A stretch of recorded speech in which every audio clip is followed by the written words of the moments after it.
ছোটবেলাটা কি সুন্দর ছিল, তাই না? বাড়ির বড়রা যখন ঘুমিয়ে পড়তো তখন দুপুরবেলা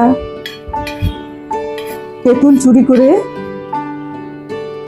মশলা দিয়ে মেখে খেতাম, নুন লঙ্কা দিয়ে মেখে খেতাম। সেই কথা মনে করে আজকে রেসিপি বানাচ্ছি তেঁতুল মশলা।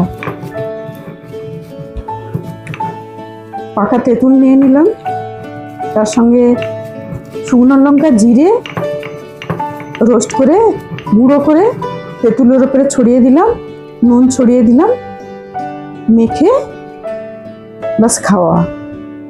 খেয়ে সহ্য করতে পারবো কিনা জানি না, কিন্তু ছোটবেলাকে মনে করে এই রেসিপিটা বানিয়েছি আজকে।